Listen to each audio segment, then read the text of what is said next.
আমার 10 বছরের মেয়ে প্রতিদিন অনেক সকালবেলায় ঘুম থেকে উঠে সবার প্রথমে নিজের জামা কাপড় বদলাতো। তারপর আমায় বলতো যে, মা, আমার পায়ে অনেক ব্যথা করছে, আমি হাঁটতে পারছি না, আমার কোমরেও ব্যথা করছে। এর কারণ জানার জন্য একদিন রাতে আমি তার ঘরের দরজা খুলে দেখতেই যে দৃশ্য আমি দেখি, সেটা দেখে আমার হুঁশ উড়ে যায়। আমার নাম অঞ্জলি। আমি নয়ডার পাশের একটা এলাকায় থাকতাম। আমার একটা ছোট মেয়ে ছিল, তার বয়স ছিল 10 বছর। আমার বরের নাম ছিল রাকেশ, সে অটো চালাতো। আমার বরের সব সময় ইচ্ছা ছিল তার যেন একটা ছেলে হয়, কিন্তু যখন আমার কন্যা সন্তানের জন্ম হয় তখন ডাক্তার জানায় আমি এরপরে দ্বিতীয়বার আর কখনো মা হতে পারবো না। আরও বলেন, বাচ্চা মা দুজনেই যে সুস্থ আছে এটাই তো অনেক। আমার বর সবার সামনে বলেছিল এই মা মেয়ে দুজনই আমার কোনো কাজে লাগবে না। সে আরও বলেছিল আমি কম বয়সে বিয়ে করেছিলাম যাতে আমার তাড়াতাড়ি একটা ছেলে সন্তান হয়, কারণ আমার কোনো ভাই ছিল না। কিন্তু এই মহিলা, এ তো আমার সব স্বপ্নে জল ঢেলে দিল। আমি এখন তাড়াতাড়ি এই মহিলাকে ডিভোর্স দিয়ে দ্বিতীয় বিয়ে করতে চাই। কিন্তু 12 বছর পার হয়ে যাওয়ার পরও আমার বর আমাকে এখনো ছাড়েনি, আর না কাউকে বিয়ে করেছে। এমন তো নয় যে সে আমার সাথে এই অন্যায় করতে চায়নি, বরং এই জন্য কারণ সে জানতো তার সাথে কেউ নিজের মেয়ের বিয়ে দেবে না। সে সমস্ত আত্মীয় এবং এলাকার লোকের কাছে অকৃতজ্ঞ হিসাবে প্রমাণ হয়েছিল। সে নিজের অটো বিক্রি করে দেয়। আমি বাড়িতে সেলাইয়ের কাজ করতাম, যা পয়সা পেতাম সেটা দিয়েই সংসার চলত। কখনো কখনো সে কাজ করে কিছু পয়সা নিয়ে আসতো, কিন্তু সবাই জানতো তার কোনো নির্দিষ্ট রোজগার ছিল না। আর কেউ এমন লোকের সাথে তার নিজের মেয়ের বিয়ে দিতে চাইবে না যার কোনো নির্দিষ্ট উপার্জন নেই। আর তাছাড়া তারা এটাও জানতে চাইবে যে কেন তার প্রথম স্ত্রী তাকে ডিভোর্স দিয়ে আবার বিয়ে করতে চাইছে।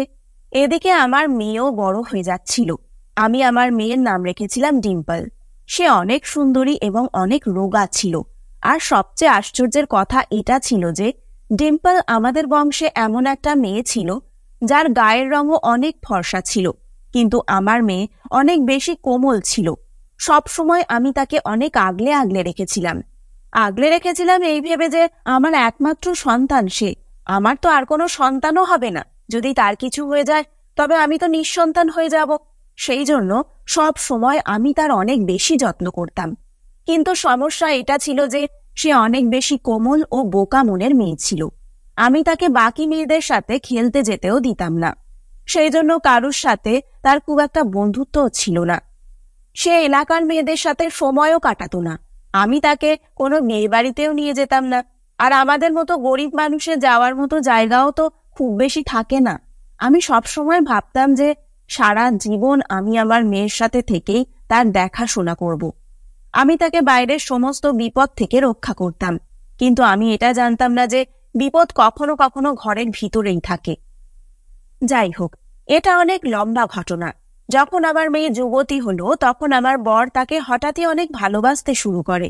এটা দেখে আমি খুব অবাক হয়ে যাই, কারণ সারা জীবন তো সে তাকে তাচ্ছিল্য করতো আর এটা বলতো যে তুই নিজের মাকে বাঁজা বানিয়ে দিয়েছিস, যার জন্য আমার বাচ্চা পৃথিবীর আলো দেখতে পায়নি। আমি দ্বিতীয় সন্তান জন্ম দিতে চেয়েছিলাম, কিন্তু এগুলো তো সব ভাগ্যের ব্যাপার। আমি বলতাম, এর মধ্যে আমার মেয়ের দোষ কোথায়? তার এর মধ্যে কোনো দোষ নেই, কিন্তু তাও সে আমার মেয়েকে ঘৃণা করত আর তাকে অনেক উল্টো পাল্টা কথা শোনাতো। তাকে কোথাও নিজের সাথে নিয়ে যেত না, তাকে নিজের মেয়ে বলেই স্বীকার করতো না, তার মাথায় ভালোবেসে আশীর্বাদের হাত রাখতো না কখনো। কিন্তু আজ আমার সামনে ঘটে যাওয়া ঘটনা দেখে আমি হয়রান হয়ে যাই। আমার মেয়েকে সে নিজের কাছে ডেকে বসতে বলে এবং তার সাথে অনেক ভালোভাবে কথা বলে এবং তাকে জিজ্ঞাসা করছিল, বলো, তোমার জন্য আজকে কি নিয়ে আসবো? আমি 1-2 দিনের জন্য শহরে যাচ্ছি। আমার মেয়ের তার বাবার এইরকম ব্যবহার দেখে তো অবাক হয়ে গেছিল। সে কোনো একটা জিনিসের নাম বলে উঠে নিজের ঘরে চলে যায়। আমি আমার বরকে বলি যে আজকাল একটু বেশি ভালোবাসা দেখাচ্ছ আমার মেয়ের ওপর। এই কথা শুনে সে বলে, এমনি, আমার বয়স বাড়ছে, আমি অনুভব করেছি যে সেই তো আমাদের বৃদ্ধ বয়সের একমাত্র সম্বল। আমি শুধু শুধু তাকে দোষারোপ করেছি এতদিন। আসলে আমার ভাগ্যে যদি না থাকে কোনো জিনিস, তবে 1000 চেষ্টা করলেও আমি পাবো না। আমি তোমার সাথে নয়, ভগবানের সাথে জেদ করেছিলাম, কিন্তু ভগবানের সাথে জেদ করা আমার কখনো উচিত হয়নি। সে আমার মেয়ে আর আমি তাকে অনেক বেশি ভালোবাসবো। এই সব কথা শুনে আমার চোখে জল চলে আসে। যার শেষ ভালো তার সব ভালো, অন্তত এই মানুষটা তো নিজের ভুল বুঝতে পেরেছে, এটাই অনেক। আমি তাকে বলি যে মেয়ে তো যুবতী হয়ে যাচ্ছে, 2-3 বছরের মধ্যে তো তার বিয়ে দিতে হবে, আর তখন সে আমাদের ছেড়ে নিজের শ্বশুর বাড়ি চলে যাবে। কিন্তু তুমি কোনো কারণ ছাড়াই এতগুলো বছর নষ্ট করে দিলে।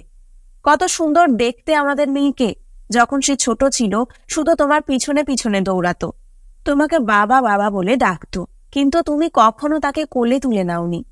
এই কথা শুনে আমার বরের চোখেও জল চলে আসে। সে বলে, সত্যি আমি অনেক সময় নষ্ট করে দিয়েছি, কিন্তু এখনো দেরি হয়নি। যখন সে ছোট ছিল তখন তার বাবার পিছনে ঘুরতো সে সব সময়। আমি ভাবতাম সে যদি এই কারণে কোনোদিন রেগে গিয়ে আমার মেয়েকে মেরে ফেলে, কিন্তু এখন আমি নিশ্চিত ছিলাম যে সে তার মেয়েকে এখন ভালোবাসে। ডিম্পল তার নিজের মেয়ে ছিল। দিন এইভাবেই কাটতে থাকে, আর সময়ের সাথে সাথে বাবা মেয়ের মধ্যে ভালোবাসাও বাড়তে থাকে। তারা নিজেদের মধ্যে অনেক সময় কাটাতো।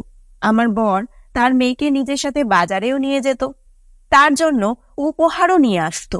যখনই সে বাইরে যেত সব সময় মেয়ের খাওয়ার জন্য কোনো না কোনো জিনিস নিয়ে আসতোই। এখন আমি এক জায়গায় চাকরি পেয়ে গেছিলাম। একটা সেন্টার ছিল যেখানে আমি কাপড় সেলাইয়ের কাজ করতাম। সেখানে ভালো বেতন দিত। আমি যখন বাড়িতে সেলাইয়ের কাজ করতাম তার সাথে সাথে আমি সংসারের কাজও করতে পারতাম। কিন্তু সেন্টারে গিয়ে সেলাই করলে আমার মাথায় শুধু সেলাইয়ের কাজ থাকতো। প্রথমে আমি এই কাজ করব না বলেছিলাম, কিন্তু পরে চিন্তা করি আমার বর তো বাড়িতেই থাকে, সে আমার মেয়ের খেয়াল রাখবে। যুবতী মেয়েকে তো আমি বাড়িতে একা ছেড়ে আসতে পারবো না। এখন বাড়ির পরিস্থিতি অনেক বদলেছে, তাই এখন আমি চিন্তা করি যে এখন এই কাজটা আমি করতে পারবো। এই কাজ করার জন্য আমাকে রোজ সকালে যেতে হতো, আর বাড়ি ফিরতে ফিরতে সন্ধ্যা হয়ে যেত। যখন ফিরে আসতাম তখন আমার মেয়ে আমাকে অনেক আনন্দ করে বলতো, বাবা আমাকে অনেক জিনিস কিনে দিয়েছে, আজ বাবা আমার জন্য জামা নিয়ে এসেছে, আজ আমরা ঘুরতে গেছিলাম, আমরা ফুচকা আর আইসক্রিম খেয়েছি। কিন্তু কিছুদিন হলো আমার মেয়ে আমাকে আর এইসব কথা বলছিল না। তাছাড়া কেমন যেন সে চুপ হয়ে থাকতো। আমি জিজ্ঞাসা করি যে কি ব্যাপার, আজকাল বাবার সাথে আর ঘুরতে যাও না? তখন সে বলল, হ্যাঁ যাই। তাহলে আমাকে কেন বললে না যে সারাদিন কি কি করলে? আমি তো কাজ করতে যাই, তোমরা তো সারাদিন কি সুন্দর মজা করে ঘুরে বেড়াও, আমি তো ঘুরতে যেতে পারি না। অন্তত ঘুরতে গিয়ে তোমরা কি কি মজা করো সেগুলো তো আমাকে বলতে পারো। আমি আমার মেয়ের সাথে অনেক হেসে কথা বলছিলাম, কারণ আমি খুশি ছিলাম। কিন্তু তাকে দেখে একদম খুশি মনে হচ্ছিল না। ধীরে ধীরে আমার মেয়ে অসুস্থ হতে শুরু করে। কখনো বলতো আমার কোমরে ব্যথা করছে, আবার কখনো বলতো আমার পায়ে ব্যথা করছে। আমি কিছুতেই বুঝতে পারছিলাম না যে তার সাথে এমন কেন হচ্ছিল। আমাদের গ্রামে মাত্র একজন ডাক্তার ছিল। আমি তার সাথে গিয়ে কথা বলি, তখন সে বলে, মেয়ে যুবতী হচ্ছে, হয়তো সেই জন্য এমন হচ্ছে। আপনি চিন্তা করবেন না, যখন তার ব্যথা করবে আপনি তাকে ব্যথার ওষুধ খাইয়ে দেবেন, ঠিক হয়ে যাবে। আমি ডাক্তারের কথা শুনে একটু শান্তি পাই। কিন্তু অদ্ভুত কথা এটা ছিল যে আমার বর এখন একটু বেশি খুশি খুশি থাকে, আর আমার সাথে ঝগড়া করাও সে বন্ধ করে দিয়েছে।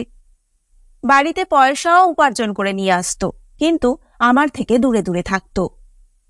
আমার বয়স বেশি ছিল না, আমারও ইচ্ছা করতো যে আমার বর আমাকে অনেক ভালোবাসুক, আমার সাথে সময় কাটাক। সারা জীবন তো আমার সাথে শুধু ঝগড়াই করে গেল, কিন্তু সে আমার থেকে এমন ভাবে দূরে দূরে থাকতো যেন সে আমাকে চেনেই না। এইসব দেখে আমি একটু হয়রান হয়ে যেতাম, কিন্তু আমি কাজে এত ব্যস্ত থাকতাম যে অন্য কিছু ভাববার সময় আমার হতো না।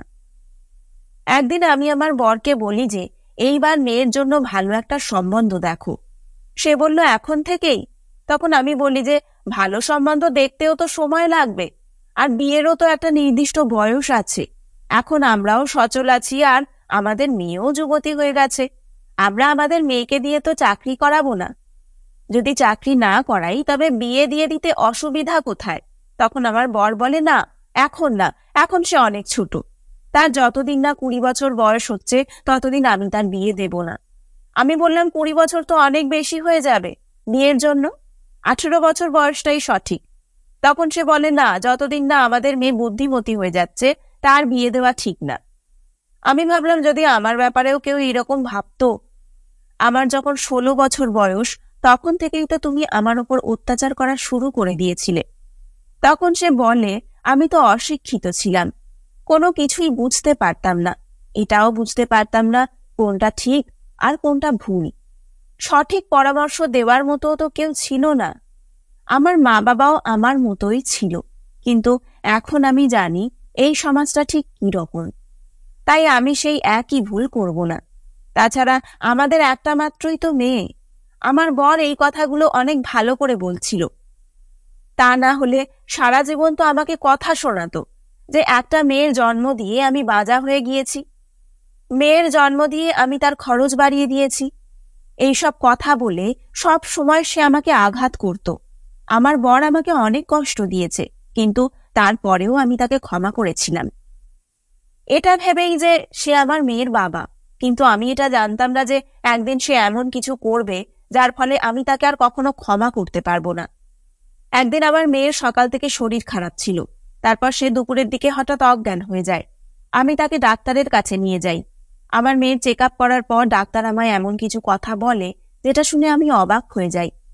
আমি বলি যে আমার মেয়ে তো এরকম মোটেই নয়। তখন ডাক্তার বলে, তোমার মেয়ের সাথে এমন কিছু হচ্ছে যেটা তার সাথে হওয়া উচিত না। আমি আমার মেয়েকে বাড়ি নিয়ে এসে তার গালে এক চড় মেরে বলি, সত্যি বলো, তোমার কারোর সাথে কোনো সম্পর্ক আছে? সে আমার পায়ে পড়ে কাঁদতে কাঁদতে বলে, মা, আমি এমন কিছুই করিনি।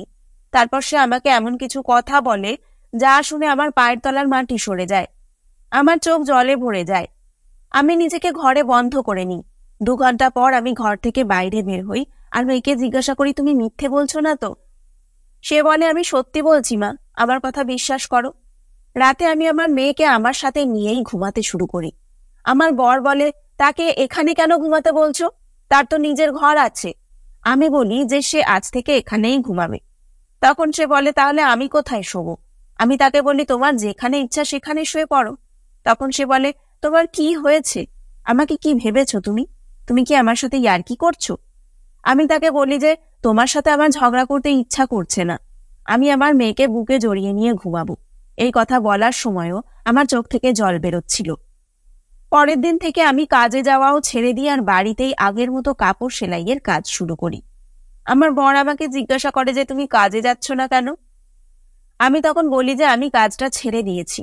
আমার এই কথা শুনে সে অনেকটা হয়রান হয়ে যায় এবং বলে, এত ভালো কাজটা তুমি ছেড়ে দিলে? আমি বললাম, হ্যাঁ, আমি কাজটা ছেড়ে দিয়েছি, ভালো খারাপ জানি না, আমার ভালো লাগছিল না তাই ছেড়েছি। আর তুমি নিজেকে সংযত করো, তুমি যেটা করছো সেটা ঠিক নয়, সময় থাকতে নিজেকে বদলে নাও। আমার মুখ থেকে এই কথাগুলো শুনে সে অবাক হয়ে আমার দিকে দেখতে থাকে আর বলে, না জানি কি বলছো তুমি পাগলের মতো। সত্যি তো এটা যে সে আমার কথার মানে ঠিকই বুঝতে পেরেছিল। সে এতটাও ছোট না যে আমার কথা বুঝতে পারবে না। আমার এই কথা বলার এইটুকুই উদ্দেশ্য ছিল যে সে যেন নিজেকে শুধরে নিতে পারে। সে আমার সাথে ঝগড়া করতে থাকে যে মেয়েকে এই ঘর থেকে বের করো। আমি বলি, না, তার কোনো প্রয়োজন নেই, আর তাছাড়া তোমাকে ছাড়াই আমাদের চলে যায়। তখন সে বলে, তুমি আমার বউ হও, তোমাকে আমার প্রয়োজন আছে। আমি তাকে বলি, তোমার কোনো দরকার নেই আমার, আমি আমার মেয়ের সাথেই ঘুমাবো। এতে যদি তোমার কোনো সমস্যা থাকে তবে আমি আমার মেয়ের ঘরে চলে যাচ্ছি। কিন্তু সেই ঘরের কোনো দরজা ছিল না, সেই জন্য আমি সেই ঘরে মেয়েকে নিয়ে যেতে চাইছিলাম না। আমরা শুধু একটা ঘরের দরজাই লাগাতে পেরেছিলাম। দিন এইভাবেই কাটতে থাকে। আমার মেয়ের শরীরও ঠিক হতে শুরু করে। আমি বাড়িতে বসেই কাজ করতাম, এতে আমার উপার্জন কমতে শুরু করে। ঘরের অবস্থা আবারও খারাপ হয়ে যায়। আমার বর প্রয়োজনীয় জিনিসপত্র আনা বন্ধ করে দেয়। এখন আমি তার সাথে আমার মেয়েকে বাইরে কোথাও যেতে দিতাম না। আমি ঘরে শুয়ে একটু আরাম করছিলাম, খাবার বানিয়ে সেটা রান্নাঘরে আগেই রেখে দিয়েছিলাম। আমার মেয়ে আমাকে ঘুম থেকে উঠে বলে, মা, আমার খিদে পেয়েছে, চলো একসাথে বসে খেয়ে নি। আমার বর বাইরে বসেছিল, আমরা একসাথে বসে খাবার খেয়ে নি। তারপর আমার আর কোনো হুঁশ ছিল না যে আমি কোথায় আছি। মাঝরাতে যখন আমার চোখ খোলে তখন আমি যে দৃশ্য দেখি সেটা দেখে আমার মাথায় আকাশ ভেঙে পড়ে। আমার মেয়ে আমার পাশে ছিল না। আমি তৎক্ষণাৎ উঠে বাথরুমের দিকে যাই এই ভেবে হয়তো বাথরুমে থাকবে, কিন্তু সে সেখানেও ছিল না। তারপরে আমি যা দেখি সেটা দেখে আমার মুখের রং ফিকে হয়ে যায়। আমার মেয়ে নিজের ঘরে শুয়েছিল, আর তার পাশে আমার বর বসেছিল। আমি কিছুক্ষণের জন্য তার দিকে তাকিয়ে থাকি। সে বলে যে, পাগলের মতো আমার দিকে এইভাবে কেন তাকিয়ে আছো? আমি পুরো ব্যাপারটা বুঝতে পেরে যাই। সে বলে, গিয়ে শুয়ে পড়ো, যাও এখান থেকে। সে নিশ্চয়ই খাবারের মধ্যে ঘুমের ওষুধ মিশিয়ে দিয়েছিল, না হলে আমি কখনোই এভাবে বেহুশের মতো ঘুমাই না। আমি জানতেই পারিনি কখন আমার মেয়ে আমার পাশ থেকে উঠে গেছে, আর সকালবেলায় আমার মেয়ের জ্বর চলে আসে। সে বারবার জ্ঞান হারিয়ে ফেলছিল। আমি অনেক বেশি চিন্তিত হয়ে পড়ি। এলাকার একটি মহিলাকে আমার মেয়ের কাছে বসিয়ে মনে মনে একটা সিদ্ধান্ত নিই। আমি এলাকার একটা দোকান থেকে একটা কোদাল নিয়ে আসি। রাতে পুরো এলাকায় কারেন্ট ছিল না, কিন্তু শীতের রাত হওয়ার কারণে সবাই শান্তিতে ঘুমাচ্ছিল। শীতের রাতে এক অদ্ভুত নিস্তব্ধতা বিরাজ করে। সকাল হতেই আমি ঘুম থেকে উঠে পড়িয়ে নিজের কাজে ব্যস্ত হয়ে যাই। হঠাৎই দরজায় কড়া নাড়ার আওয়াজ হয়। কড়া নাড়ার আওয়াজে মনে হচ্ছিল হয়তো কোনো পুলিশ এসেছে, না হলে কোনো ডাকাত।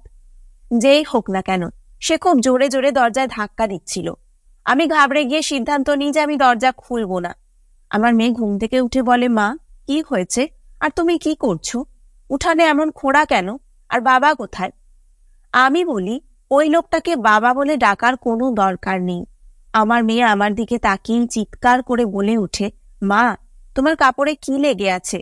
আমি বলি, আরে, আমি বাথরুমে পড়ে গেছিলাম, সেই জন্য কোনো জায়গায় হয়তো চোট লেগেছে, সেই জন্যই কাপড়ে দাগ লেগে আছে। তুমি ঘাবড়ে যেও না, আমি তোমার মা, আমি সবকিছু ঠিক করে দেব। কিন্তু বাইরে বারবার দরজায় কড়া নাড়ার শব্দ হচ্ছিল। আমার মেয়ে জিজ্ঞাসা করে, দরজায় কে? আর আমাদের দরজা কেন ভাঙছে? আমি তাকে বলি, নিজের জিনিসপত্র নিয়ে পাশের বাড়ির কাকিমার কাছে চলে যাও, আর সেখানে তুমি ততক্ষণ থাকবে যতক্ষণ না আমি তোমাকে নিতে আসছি। আমি অনেক ঘাবড়ে গেছিলাম। আমি তাকে খুব সামান্য জিনিসপত্র গুছিয়ে দিই আর প্রতিবেশীর বাড়িতে পাঠিয়ে দিই। সে আমার অনেক ভালো বান্ধবী ছিল। আমি সেই বান্ধবীকে আমার সমস্ত গয়না আর নিজের জমানো সব টাকা দিয়ে বলেছিলাম, যখন আমার মেয়ে তোমার কাছে আসবে তুমি তার খুব ভালোভাবে যত্ন নিও, আর যদি দরকার পড়ে কিছুদিনের জন্য দূরে কোথাও তাকে পাঠিয়ে দিও। আমি আমার বান্ধবীকে এটাও বলেছিলাম, তুমি বলো না যে আমার মেয়েকে তোমার খুব ভালো লাগে, তোমার ছেলের সাথে তুমি আমার মেয়ের বিয়ে দিতে চাও। তুমি তোমার ছেলের সাথে আমার মেয়ের বিয়ে দিয়ে সারা জীবন নিজের কাছেই রেখো। আমার বান্ধবী সব জানতো যে আমি কি কি করেছি। সত্যিকারের বন্ধু হওয়ার ফলে সে আমাকে কথা দিয়েছিল যে সে আমার মেয়ের খুব ভালো করে খেয়াল রাখবে, নিজের সন্তানের চেয়েও বেশি। এখন আমার মেয়ে তার কাছে ছিল, আমার কাছে হারাবার মতো আর কিছুই ছিল না। বাড়ির মধ্যে শুধু আমি একাই ছিলাম। বাইরে থেকে লোকগুলো বারবার বলছিল, দরজা খোলো, না হলে আমরা দরজা ভেঙে দেব। যখন তারা দেখে যে আমি দরজা খুলছি না, তখন তারা দরজা ভাঙার জন্য তৈরি হয়ে যায়। আমি অনেক ভয় পেয়েছিলাম, কিন্তু যার জন্য ভয় পেয়েছিলাম সেটা তো আগেই ঘটে গেছে। আমি নিজের চোখের জল মুছে ফেলি, আর কিছুক্ষণের মধ্যে পুলিশ দরজা ভাঙতে সক্ষম হয়। পুলিশ আর কিছু মিডিয়ার লোক বাড়ির ভেতর আসে আর বাড়ির ভিতরের দৃশ্য দেখে অবাক হয়ে যায়। তারা যখন বাড়ির উঠোনে খোঁড়া শুরু করে তখন সেখানকার মাটি নরম দেখে সবকিছু বুঝতে পেরে যায়। তারপর পুলিশ মাটি সরিয়ে যা বার করে সেটা দেখে সেখানে উপস্থিত সবার মুখের রং ফিকে হয়ে যায়। তারা এমনভাবে দাঁড়িয়েছিল যেন সেখানে কিছুই হয়নি। তারা অবাক হয়ে আমাকে দেখতে থাকে। মহিলা কনস্টেবল আমাকে গ্রেপ্তার করে নেয়। আমি বলি, এতে আমার কোনো আফসোস নেই। সারা এলাকায় এই খবর ছড়িয়ে যায়। তারা জিজ্ঞাসা করে, তোমার মেয়ে কোথায়? আমি বলি, সে কার সাথে পালিয়ে গেছে, আমি জানি না সে কোথায় আছে। আমি মিথ্যে বলতে বাধ্য হয়েছিলাম, কারণ আমি চাইনি আমার মেয়েকে এই ব্যাপারে কোনো প্রশ্ন করা হোক। আমি এটাও চাইনি যে সে কখনো জানুক আমি কি করেছি। কিন্তু সেই সময় সব থেকে বড় প্রশ্ন ছিল, আমার বর কোথায়? সে সেখানেই ছিল যেখানে তার থাকার কথা, কারণ যে ধরনের কাজ সে করেছিল তারপরে তার জায়গা তো সেটাই ছিল। পুলিশ আমাকে সেখান থেকে নিয়ে চলে যায়। সবাই আমার দিকে হয়রান হয়ে এমনভাবে তাকিয়েছিল যেন আমি এই পৃথিবীর বাসিন্দা নই। তারা এমনভাবে আমার দিকে তাকিয়েছিল যেন আমি এমন একটা কাজ করেছি যেটা আমার কাছ থেকে তারা কোনোদিন আশাই করেনি। হ্যাঁ, আমি এমনই কিছু কাজ করেছিলাম, আর আমাকে এই কাজ করতে আমার বর বাধ্য করেছিল। কেউ আমার কাছে আসছিল না। সবাই আমাকে দেখে এমন ভেবে ভয় পাচ্ছিল যেন আমি কোনো মানুষ নয়, একজন ডাইনি। আমি কাজটাই তো এরকম করেছিলাম। পাশের সেই দোকানেও জিজ্ঞাসাবাদ করা হয়েছিল। সেই দোকানদার বলে যে এই মহিলা তো আমার কাছ থেকে একটা বড় কোদাল কিনেছিল, এই বলে যে তার বাড়িতে কিছু কাজ আছে। আমি কি করে জানবো যে মহিলা এরকম করবে? সারা এলাকাবাসী বলছিল এ তো খুব ভালো মহিলা ছিল, আমাদের সবার কাপড় সেলাই করত, ভালো মনের মানুষ ছিল, কারোর সাথে কোনো ঝগড়া করতো না। না জানি হঠাৎ তার কি হলো। আমরা তো সবাই অবাক হয়ে গেছি। আর তার মেয়ে কোথায় এটা তো আমরাও জানি না। আমার বান্ধবী বয়ান দিয়ে বলেছিল যে আমি তার বান্ধবী, কিন্তু আমি জানি না যে এইসব কি করে হয়েছে। সে আমার মেয়েকে কোথাও পাঠিয়ে দিয়েছিল, এটাই আমার জন্য যথেষ্ট ছিল। তারপর একজন মিডিয়ার মহিলা আমাকে খুব ভালোভাবে জিজ্ঞাসা করে যে আপনি এইরকম কাজ কেন করলেন, নিজেরই বরকে কেন মারলেন? আমি বলি, যে কোনো মহিলা এমন কাজ কেন করবে? তুমি একজন শিক্ষিত মহিলা, তুমি ভাবনা চিন্তা করো, কেন মানুষ এমন কাজ করে? সেই মানুষটা এইরকম পরিস্থিতিরই যোগ্য ছিল, আর আমি সিদ্ধান্ত নিয়েছিলাম যে তার সঠিক জায়গায় তাকে পৌঁছে দেব, কারণ সে তার মেয়ের সাথে নোংরা কাজ করেছিল। আমি ভেবেছিলাম যে সে হয়তো তার মেয়েকে সত্যি ভালোবাসে, কিন্তু তার মধ্যে ভালোবাসা নয়, শয়তান জেগে উঠেছিল। সেই জন্য তাকে মেরে আমি একদম ঠিক কাজ করেছি। যখন এইসব কথা সবাই জানতে পারবে, তখন বাকি লোকও বলবে আমি একদম ঠিক করেছি। এই সমাজও জানুক যে কার সাথে থাকা উচিত। এখন সব লোক আমার সাথে ছিল, তারা বলেছিল তুমি একদম ঠিক করেছো, তুমি খুব ভালো কাজ করেছো। সবার জন্য এটা একটা শিক্ষণীয় বিষয় হয়ে থাকবে। এখন সবাই এটাই ভাবে যে সে কিরকম বাবা ছিল। সে তার মেয়ের নিজের বাবা ছিল, তারপরেও সে এইরকম নোংরা কাজ কি করে করতে পারলো? আমার ওপর কেস চলে। কিছু বছর সাজা কাটানোর পর আমাকে ছেড়ে দেওয়া হয়। যখন ফিরে আসলাম, তখন দেখলাম আমার মেয়ে তার বিবাহিত জীবনে অনেক খুশি ছিল। তার একটা ছোট্ট মেয়ে হয়েছে। আমি তাকে বলি যে এই ছোট মেয়েটার লালন পালন খুব যত্ন সহকারে করো। আমার মেয়ে আমার গলা জড়িয়ে কাঁদতে থাকে, কারণ সে খবরের কাগজের মাধ্যমে সবকিছু জানতে পেরেছিল। ধন্যবাদ বন্ধুরা।